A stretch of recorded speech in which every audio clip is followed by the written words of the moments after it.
नमस्कार, इस बुलेटिन में आप सभी का स्वागत है। मैं हूं आपके साथ पल्लवी राजपूत। कोरोना वायरस महामारी को मात देने के लिए देश में लॉकडाउन लागू किया गया है। ये लॉकडाउन 3 मई तक जारी रहेगा। इस दौरान हर किसी को घर में रहने, बाजार बंद, औद्योगिक गतिविधियों पर रोक जैसे आदेश दिए गए हैं। कोरोना से लड़ाई के लिए केंद्र सरकार ने 3 मई तक के लिए लॉकडाउन बढ़ा दिया है। हालांकि यह लड़ाई और लंबी हो सकती है।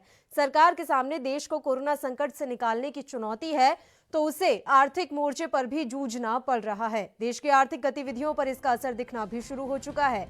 लेकिन 20 अप्रैल यानी आज से केंद्रीय गृह मंत्रालय ने चिन्हित क्षेत्रों में कुछ छूट दी है। हालांकि जमीनी स्थिति के आधार पर राज्यों अपने अपने हिसाब से इन छूट को बांटा है। जिन इलाकों में अभी भी कोरोना वायरस का खतरा है, वहां किसी तरह की छूट नहीं है और सख्ती बढ़ती जा रही है।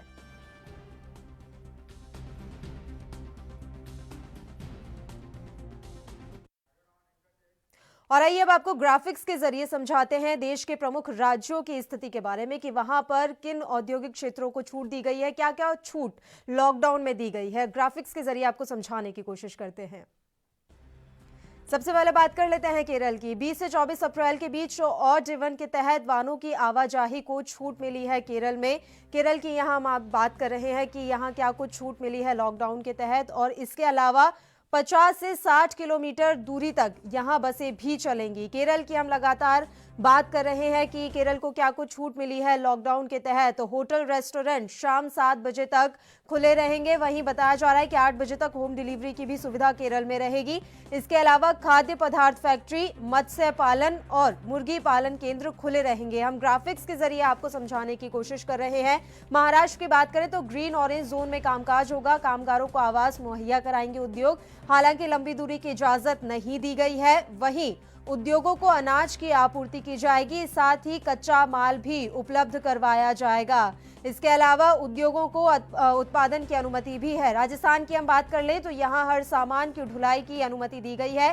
सभी तरह के सामानों को आवाजाही की छूट राजस्थान में मिली है। इसके अलावा प्लम्बर, मोची, कारपेंटर, मैकेनिक अपना काम कर सकेंगे। कर्नाटक पास लेने होंगे। यहां पर कर्नाटक राज्य की हम बात कर रहे हैं। कार बाइक चलाने वालों को 21 अप्रैल से पास लेने पड़ेंगे।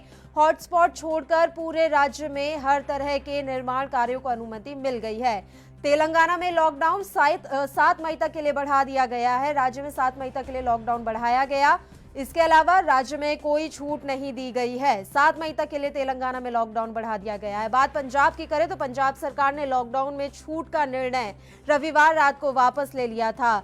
हालांकि पंजाब में सिर्फ गेहूं की खरीद जो है वो जारी रहेगी। इस काम को अनुमति मिली हुई है। उत्तर प्रदेश की हम बात करें तो राज्य के मुखिया योगी ने कुछ गतिविधियों को छूट देने का फैसला जिलों के प्रशासन के विवेक पर छोड़ा है। योगी आदित्यनाथ ने जिलों के जो प्रशासनिक अधिकारी हैं उनके ऊपर ये छोड़ा है कि वो क्या कुछ छूट दे सकते हैं। उत्तराखंड में उद्योग विभाग में ऑनलाइन आवेदन की प्रक्रिया शुरू हो गई है। प्रदेश में 11 चिन्हित सेक्टरों के उद्योगों को ही उत्पादन शुरू करने की अनुमति दी गई है। तमिलनाडु की हम बात करें तो राज्य में कुछ उद्योगों को पाबंदियों से ढील देने पर सोमवार को फैसला लिया जा सकता है। ये समिति बनाई गई थी, विशेषज्ञ समिति। इसकी रिपोर्ट आएगी, उस पर विचार किया जाएगा। उसके बाद राज्य सरकार फैसला लेगी। तमिलनाडु की हम बात कर रहे हैं कि कहां छूट देनी है और कितनी छूट देनी है। तो ये ग्राफिक्स थे जिनके जरिए हमने आपको समझाने की कोशिश की कि किन राज्यों में क्या कुछ छूट दी गई है। खबर पर ज्यादा जानकारी के साथ सबसे पहले पुनीत मोहन हमारे संवाददाता उत्तर प्रदेश से इस समय फोन लाइन पर जुड़े हुए हैं। पुनीत, पूरी जानकारी मैं आपसे चाहूंगी। उत्तर प्रदेश में किन उद्योगों को, किन क्षेत्रों को छूट दी गई है लॉकडाउन से? देखिए पल्लवी, उत्तर प्रदेश में चूंकि कोरोना संक्रमण तेजी से फैलता हो, देश भर में 76 तो जिसमें से 1000 केस एक्टिव।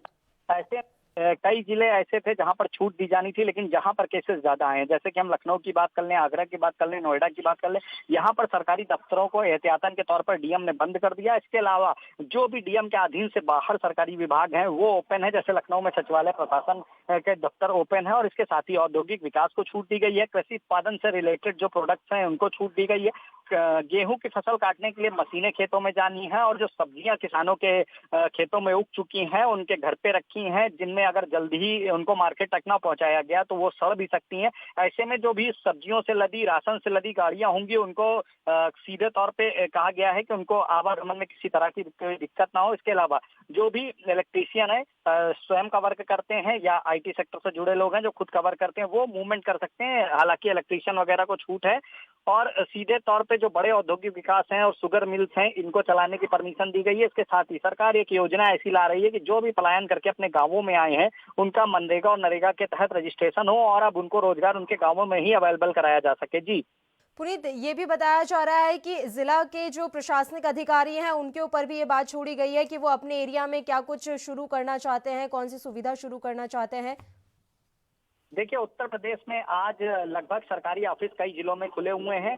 सीधे तौर पे वहाँ सोशल डिस्टेंसिंग का पालन करना होगा, स्वास्थ्य विभाग की गाइडलाइन का फॉलो करना होगा। अगर जिले का अधिकारी चाहे तो वो किसी भी समय तत्काल फैसला लेकर के अपने यहाँ के ऑफिस बंद करा सकता है और जिन भी कल कारखानों को छूट दी गई है या जिन लोगों को काम करने की छूट दी गई है, चाहे वो बढ़ई हो, चाहे वो कारपेंटर हो, चाहे वो इलेक्ट्रीशियन हो, अगर जिला अधिकारी का सख्त आदेश आता है तो उसके बाद उनके आत्मनिर्भर पर है ये कि वो आगे देखते हैं। अगर ऐसे इनको सिचुएशन लगती है कि कोरोना के केसेस बढ़ रहे हैं तो तत्काल प्रभाव से सारी छूट वहां समाप्त हो जाएगी और सीधे तौर पे जो प्रशासन का आदेश होगा वो सबको फॉलो करना होगा। अंतिम फैसला जिला अधिकारी लेगा। जी पुनीत, ये भी जानना चाहेंगे कि इन शर्तों पर इनको काम करने की छूट दी गई है। जैसा कि आपने बताया कि अगर कोरोना के केस बढ़ते हैं तो तुरंत छूट को वापस ले लिया जाएगा। इसके अलावा और क्या कुछ शर्तें राज्य सरकार की तरफ से रखी गई हैं? देखिए, सीधे तौर पे जिन जिलों में कोरोना के केसेस या तो है नहीं या तो खत्म हो चुके हैं या फिर बहुत कम है, वहां पर थोड़ी बहुत छूट में रियायत ज्यादा है और वहां पर जो अपना खुद का काम करते हैं, चाहे क्योंकि जो लोग रोज कमाते खाते हैं उनके लिए खासा दिक्कतें आ रही हैं, लेकिन इसमें फूड का जो स्टॉल लगाते हैं वो शामिल नहीं है। हालांकि जो बढ़ई हैं और जो रोजमर्रा का काम करते हैं, चाहे वो मजदूर, मिस्त्री हैं, कारपेंटर हैं, इन लोगों को सीधे तौर पे छूट दी गई है क्योंकि ये रोज कमाते खाते हैं और ऐसे में अगर इनको काम नहीं मिलेगा तो खासा दिक्कतें होंगी।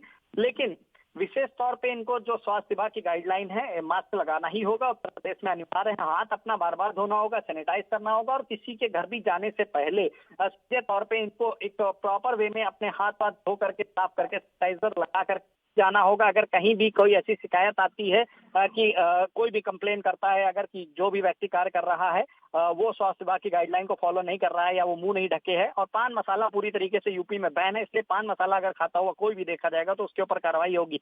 सीधे तौर पे अगर वहां पर एक भी केस निकलता है या एक से ज्यादा केस निकलते हैं तो जिला प्रशासन आगे के कार्रवाई कर सकता है और इन सब कामों को जो भी आदेश किए हैं उनको तत्काल प्रभाव से रद्द कर सकता है। जी पुनीत मोहन, केशव प्रसाद मौर्य ने भी कहा था कि राज्य में तमाम निर्माण कार्य जो हैं वो शुरू कर दिए जाएंगे। आपसे जानकारी चाहती हूँ कि क्या वो निर्माण कार्य शुरू कर दिए गए हैं या आने वाले समय में शुरू किए जाएंगे? देखिए, राजकीय निर्माण निगम से जुड़े हुए बहुत से प्रोजेक्ट लंबित हो रहे थे, जिसमें से कई हाईवे हैं, कई ओवरब्रिज का निर्माण होना था। अभी वो काम नहीं शुरू हुए, लेकिन कल से वो काम प्रॉपर वे में शुरू कर दिए जाएंगे। कहीं कहीं पर टीमें पहुंच चुकी हैं और सीधे तौर पे काम करने की जो प्रक्रिया है वो 20 तारीख के बाद से छूट थी और कल से वो काम प्रॉपर अपना शुरू करेंगे। लेकिन सोशल डिस्टेंसिंग को फॉलो करना होगा और एक अधिकारी होगा जो उन लोगों को निरीक्षण करेगा और सीधे तौर पे आदेश देगा। अगर कहीं से किसी तरह की कोई शिकायत आती है तो इन कामों में भी सीधा सा एक्शन होगा, कामों को रोका जा सकता है, क्योंकि जिस तरीके से 1 से 1.5 महीना होने को लगभग है और सीधे तौर पे काम बंद पड़े हैं, उत्तर प्रदेश का भी एक बहुत बड़ी चिंता का विषय। उसको देखते हुए कई कल कारखानों को और कई जो प्रोजेक्ट सरकार के लंबित हैं उनको पूरा करने के लिए थोड़ी बहुत छूट दी गई है, लेकिन सभी को छूट का अगर कोई नाजायज फायदा उठाता है तो वो उठा नहीं सकता है और जो भी छूट है आपको उसमें स्वास्थ्य विभाग की गाइडलाइन पूरी तरीके से फॉलो करनी होगी और निकटतम थाना जो भी होगा, वहाँ का जो भी कारखाने खुले उनके निकटतम थाने से एक जांच अधिकारी जांच करेगा और अगर उसकी कोई उनकी जो जहाँ पे कारखाने खुले अगर उनकी कोई कंप्लेन है तो सीधे तौर पे एक्शन लेकर के उनको बंद किया जा सकता है। जी बहुत बहुत शुक्रिया पुनीत मोहन तमाम जानकारी हम तक पहुंचाने के लिए। फिलहाल मुंबई से हमारे संवाददाता शुभम पांडे इस समय फोन लाइन पर जुड़े हुए हैं ज्यादा जानकारी के साथ। शुभम, पूरी जानकारी आपसे चाहेंगे। महाराष्ट्र में किन कामकाजों को छूट मिली है? ग्रीन और ऑरेंज जोन में कामकाजों को छूट दी गई है, क्या कुछ शामिल है इनमें?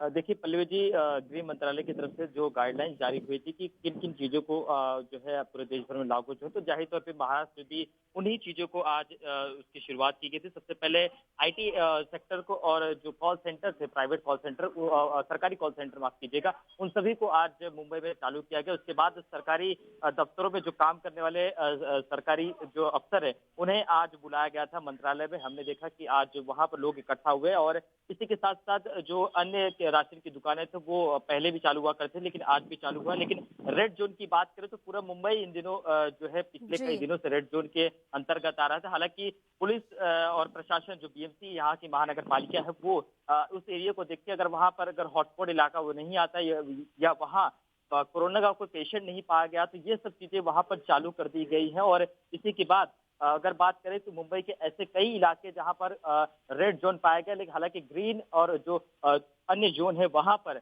ये सब चीजें चालू होना स्वाभाविक है। तो बिल्कुल आज का दिन जो चालू होना जो जो चीजें चालू की गई थी सारी सरकारी गतिविधियों हमने देखा मंत्रालय में लोग और बीएमसी के सरकारी दफ्तरों में लोग जाते हुए दिखाई दिए और फल और राशन की दुकानें भी आज चालू रही है। जी शुभम, ये भी जानना चाहेंगे कि आवास मुहैया कराने के भी निर्देश दिए गए हैं कि कामगारों को आवास मुहैया करवाए जाएंगे जिस भी उद्योग में वो काम कर रहे होंगे। और क्या कुछ जानकारी मिल पाई है? लंबी दूरी की इजाजत भी नहीं दी गई इस मामले में, और क्या कुछ जानकारी है?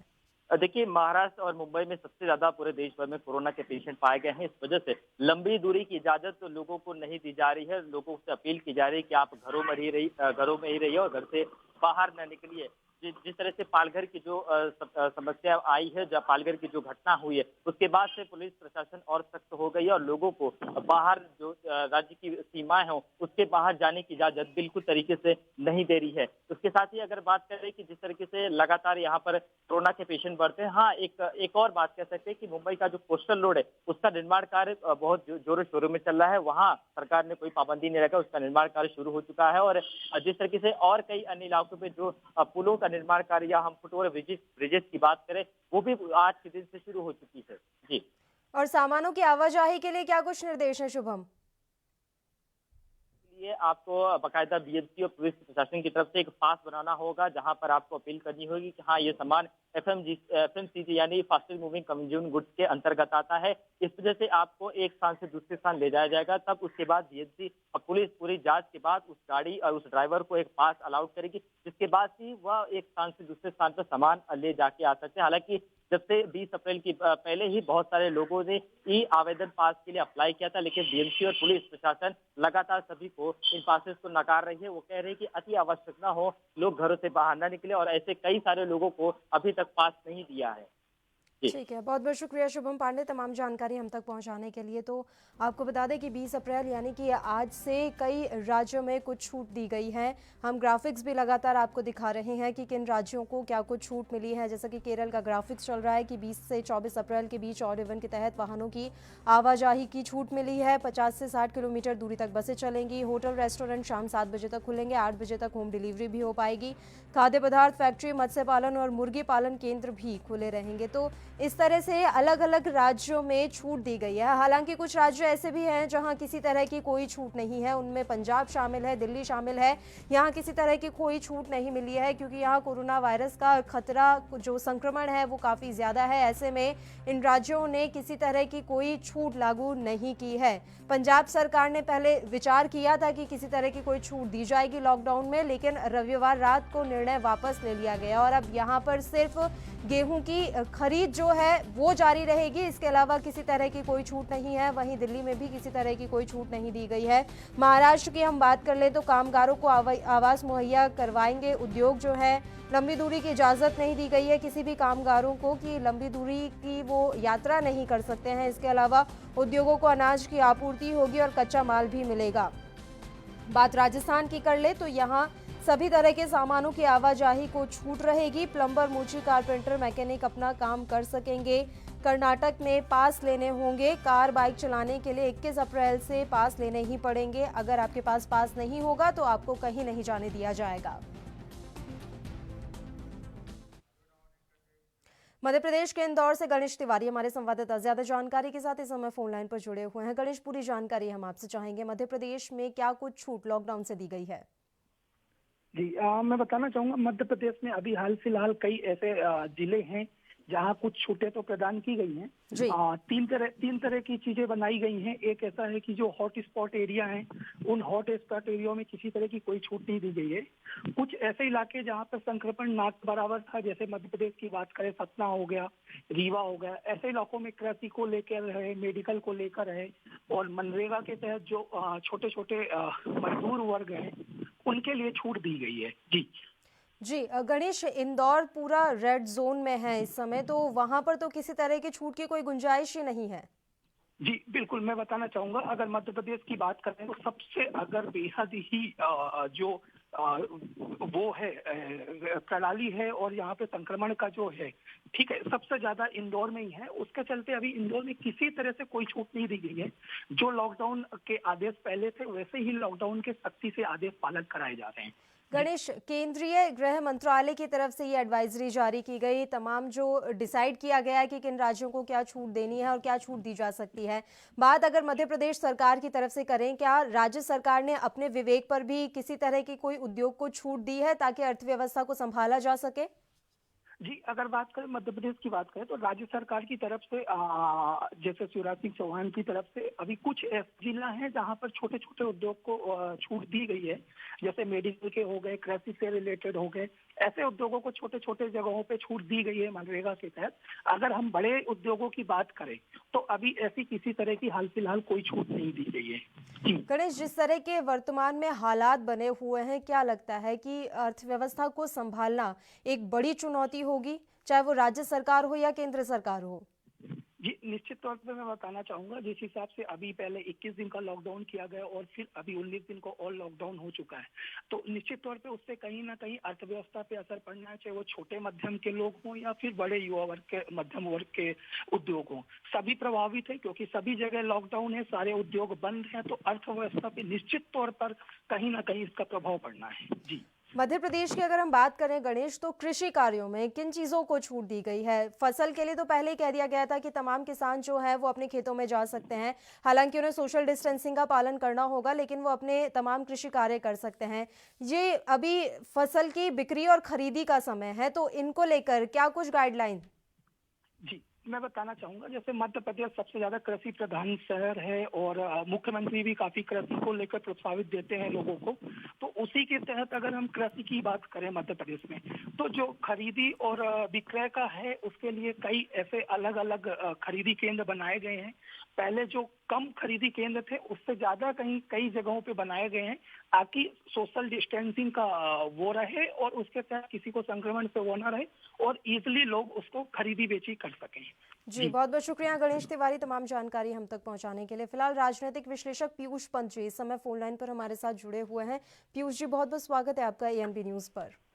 शुक्रिया। पीयूष जी, देखिए, आज तमाम राज्यों के लिए जारी कर दी गई है गाइडलाइन कि वो किस उद्योग को छूट दे सकते हैं या किस क्षेत्र में इस समय लॉकडाउन से उन्हें रिलीफ मिल सकता है। किस तरह से आप इसे देखते हैं अर्थव्यवस्था के लिहाज से? देखिए, ये जरूरी भी था, हालांकि अभी बहुत ज्यादा छूट नहीं मिली है उस तरीके से, क्योंकि अभी लगातार जिस तरह से केसेस बढ़ रहे हैं हमारे देख रहे हैं हम जो है कोरोना के, तो लेकिन 20 तारीख से जो दी गई हैं वो ज्यादातर ग्रामीण इलाकों में हैं और कृषि संबंधित हैं, फिशरीज है, जो जो जो जो इस तरह के जो व्यवसाय हैं जो कि तैयार हैं और जिनसे नुकसान ज्यादा हो रहा है किसानों को, गरीबों को, उनको मद्देनजर जो है इस तरह की जो छूट दी गई है, ये एक मुझे लगता है कि सागर में बूंद के समान है, क्योंकि निश्चित रूप से बहुत बड़ी चुनौती सामने आने वाली है। और चूंकि ये भी लॉकडाउन भी जरूरी था, लेकिन वहीं आर्थिक हालात भी गंभीर हो रहे हैं, तो ये जो कुछ शुरुआत की गई है, जो छूट दी गई है, निश्चित रूप से स्वागत योग्य है, जो होना चाहिए। और धीरे धीरे और भी देखना चाहिए किस तरह से और सोशल डिस्टेंसिंग मेंटेन करते हुए और कुछ स्वास्थ्य संबंधी जो सुरक्षा के उपाय रखते हुए किस तरह से और भी जो कार्यस्थल हैं, जो फैक्ट्रीज हैं, उनको किस तरह से शुरू किया जाए। हम शिफ्ट में किस तरह से जो है लेबर को लगा के और सोशल डिस्टेंसिंग मेंटेन करके प्रोडक्शन शुरू कर सके, ये और ध्यान देना होगा, क्योंकि आने वाले दिन और भी गंभीर चुनौती होगी। भले ही हम लोगों की जान बचा लें, लेकिन जो आजीविका का संकट बहुत ज्यादा पैदा होने जा रहा है आने वाले समय में, पूरी अर्थव्यवस्था ध्वस्त होने की तरफ बढ़ रही है। तो निश्चित रूप से हमें दोनों चीजों को ध्यान में रखते हुए इस तरह के उपाय करने पड़ेंगे और सरकार वो कर भी रही है। लेकिन वहीं साथ साथ जो है कि और भी ध्यान देना पड़ा किस तरह से हम जो है कि सोशल डिस्टेंसिंग भी मेंटेन करें, लोग जो है कि उसमें और प्रोडक्शन को भी बढ़ावा दिया जाए। तो इस तरह शिफ्ट वाइज जो प्रोडक्शन को सरकार को ध्यान देना चाहिए। जहां तक मेरा ये मानना है कि एक शिफ्ट लगानी चाहिए जिसमें कि मजदूरों को भी काम मिल जाए और एक साथ सारे मजदूर न हो, शिफ्ट लगाई जाए कुछ कुछ मजदूर की सोशल डिस्टेंसिंग करते हुए और उनसे काम लिए। स्मॉल स्केल सेक्टर को एकदम एक्टिवेट कर देना चाहिए इस समय। फार्म में जिस तरह से काम हो रहा है, जिस तरह सरकार ने किया है कि किसानों को किया है, प्रोसेसिंग का किया है, फूड प्रोसेसिंग, फूड को लेने का जो है सरकार को तरफ से काम करना पड़ेगा, ज्यादातर अनाज को उठाने का काम करना पड़ेगा, किसानों को काटने की सुविधा देनी पड़ेगी ताकि उनकी फसल बर्बाद न हो और ये काम जो है आगे बढ़ता चला जाए। जी, बहुत बहुत शुक्रिया पीयूष पंत जी, आप हमारे साथ जुड़े, तमाम चर्चा आपने हमारे साथ की। तो आज के मुद्दे में हम यही बात कर रहे हैं कि किन राज्यों को किस क्षेत्र में छूट मिली है और उसका क्या कुछ असर आने वाले समय में देखने को मिलेगा। इस मुद्दे पर लगातार चर्चा यूं ही जारी रहेगी। फिलहाल यहाँ एक छोटे से ब्रेक के लिए रुकते हैं, फौरन हाजिर होंगे।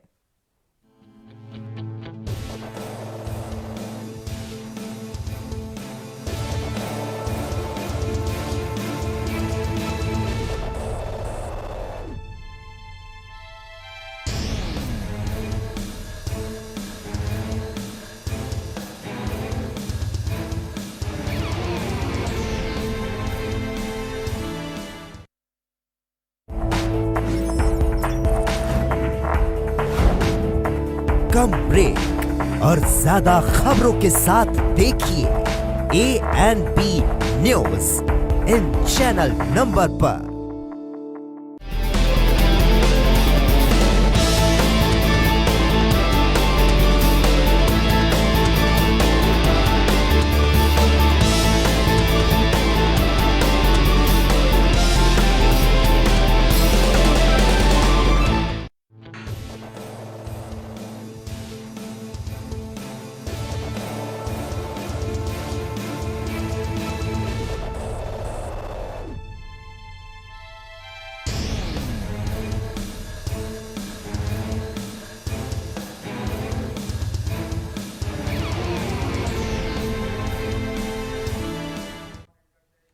ब्रेक के बाद एक बार फिर से आप सभी का स्वागत है। तो 20 अप्रैल यानी कि आज से चिन्हित क्षेत्रों में लॉकडाउन से छूट दी गई है। आइए एक बार फिर से आपको ग्राफिक्स के जरिए दिखाते हैं और समझाते हैं किन किन राज्यों में क्या क्या छूट दी गई है लॉकडाउन से। ग्राफिक्स के जरिए आपको समझाने की कोशिश करते हैं। सबसे पहले बात कर लेते हैं केरल की।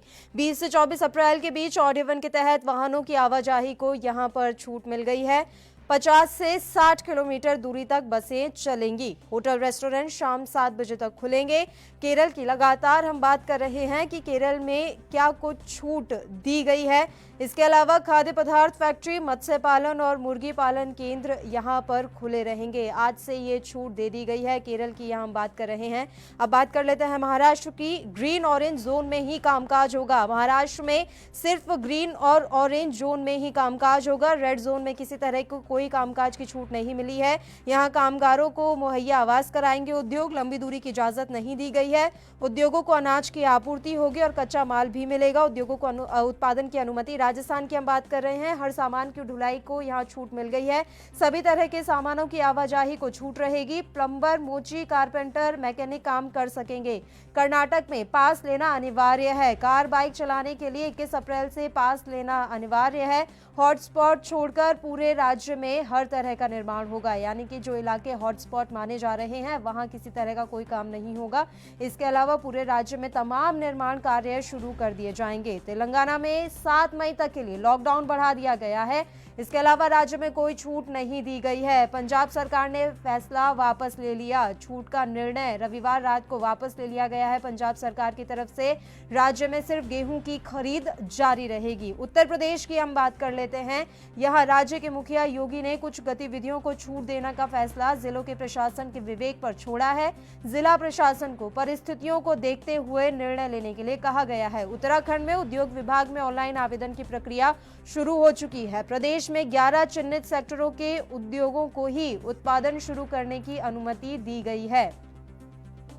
तमिलनाडु की बात करें तो यहाँ राज्य में कुछ उद्योगों को पाबंदियों से ढील देने पर सोमवार को फैसला हो सकता है। विशेषज्ञ समिति की रिपोर्ट पर विचार के बाद राज्य सरकार फैसला लेगी। अभी रिपोर्ट आना बाकी है। इस रिपोर्ट पर विचार किया जाएगा। उसके बाद राज्य सरकार फैसला लेगी कि कुछ उद्योगों को पाबंदियों से ढील दी जाए या नहीं। तो ये अलग अलग राज्यों के बारे में हमने आपको बताया कि यहाँ पर क्या कुछ छूट दी गई है। बात देश की राजधानी दिल्ली की कर ले तो दिल्ली में किसी तरह की कोई छूट नहीं दी गई है। दिल्ली में वाकई में कोरोना संक्रमण काफ़ी ज़्यादा बढ़ रहा है, हालात भयावह हैं दिल्ली के, इसलिए यहाँ किसी तरह की कोई छूट नहीं दी गई है। वहीं देश की आर्थिक राजधानी मुंबई भी रेड जोन में है, इसलिए वहाँ पर भी किसी तरह की छूट की कोई गुंजाइश नहीं है।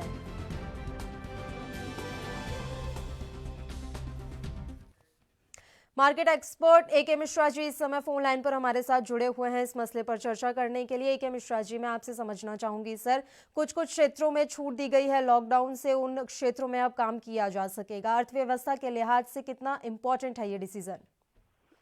मैम, ये बहुत इम्पोर्टेंट डिसीजन है क्योंकि बेसिक जो जरूरतें होती हैं, स्पेशली अन्न उत्पादन से संबंधित और राशन वगैरह की डिलीवरी से और मेडिसिन से रिलेटेड, तो वो जरूरी होती है, उसके बिना जीवन चल नहीं सकता है। तो सरकार ने भी इस चीज को प्रायोरिटी पे रखते हुए इसकी ताकि जरूरी चीजें पब्लिक तक पहुंचती रहे, कुछ ऐसे सेक्टर को चिन्हित किया है जहां पे जरूरी चीजों का प्रोडक्शन होता है। उसके लिए बाकायदा उन्होंने जो है रूल्स एंड रेगुलेशंस बनाए हैं कि ऐसी फैक्ट्रियों में किस तरीके से और किन नए नियमों का पालन करते हुए काम को यानी प्रोडक्शन को जो है जारी रखा जाएगा। इस श्रेणी में कुछ आते हैं जैसे एग्रीकल्चर से रिलेटेड, किसानों को ये बोला गया है कि आप अपने खेत की कटाई कर सकते हैं, मिनिमम जो है सोशल डिस्टेंस कटाई के समय भी आपको मेंटेन रखना है, भीड़ लगा के वहाँ किसानों को भी खड़ा नहीं होना है या वार्तालाप नहीं करना है। ठीक इसी तरीके से फैक्ट्रियों में भी सोशल डिस्टेंसिंग का जो है पर्पस जो है वो क्लियर कर दिया गया है कि अगर दो मशीन्स आसपास है तो उनके बीच एक मिनिमम डिस्टेंस हो। अगर फिक्स है मशीनें तो वो एक मशीन को गैप छोड़ के, यानी जैसे पहला आदमी एक मशीन पे फिर एक दूसरे मशीन को गैप छोड़ के तीसरे मशीन पे काम करे। वर्कर्स को वहाँ रहने की फैसिलिटी क्या है, उनके मेडिकेशन की फैसिलिटी क्या है, हाथ वगैरह धुलने की, सैनिटाइज करने की फैसिलिटी क्या है, ये सारी गाइडलाइन देते हुए गवर्नमेंट ने कुछ बहुत जरूरी चीजों के उत्पादन के लिए, जिससे कि जीवन चलता रहे निर्बाध तरीके से, उनको जो है ग्रीन सिग्नल दिया है काम शुरू करने के लिए। सर, आने वाले समय में और क्या कुछ छूट दी जा सकती है, क्योंकि ये बहुत ज़रूरी है कि अर्थव्यवस्था को अगर हम नहीं संभाल पाएंगे तो आने वाले समय में एक बड़ी समस्या का और सामना करना पड़ेगा। ऐसे में अभी और क्या कुछ गुंजाइश नजर आ रही है? यहाँ देखिए, कोई बहुत ज्यादा गुंजाइश आप कहीं मत रखिए। अर्थव्यवस्था को संभालने की बात यहाँ नहीं हो रही है, यहाँ सर्वाइवल की बात हो रही है। यहाँ अर्थव्यवस्था को कॉम्पीट कराने की बात पूरी दुनिया में नहीं हो रही है, इवन चाइना भी नहीं कर पा रहा है। चाइना में भी अगर कहीं प्रोडक्शन चालू है तो मेडिकल से रिलेटेड जो प्रोडक्ट है उनके ही प्रोडक्शन वहाँ पे थोड़ा बहुत चालू है। तो ऐसा कभी भी मत समझिए कि गवर्नमेंट आपको अर्थव्यवस्था को कम्पीट करने के स्टेज पे ले जाके आपको छूट देगी जहाँ फ्रिक्वेंटली और फुल फ्लैग काम चलेगा, ऐसा नहीं है। गवर्नमेंट छूट देगी, चरणों में छूट देगी, और अभी काफी दिनों तक जो मुझे लगता है वो सिर्फ ये लगता है कि जो जरूरी सामान है, आवश्यक वस्तुओं की श्रेणी में आते हैं, उनके प्रोडक्शंस को जो है डेफिनेटली कंपनियों को चालू किया जाएगा, वो भी सिलेक्टेड। ये नहीं कि मास मार्केट सबको अलाउ कर दिया, बाकायदे पहले परमिशन लेना पड़ेगा। इसमें फार्मास्यूटिकल और एफएमसीजी इंडस्ट्री बहुत महत्वपूर्ण है, यहीं पे ज्यादा जो है इनको छूट देने की जरूरत है और सरकार यहीं पर देगी।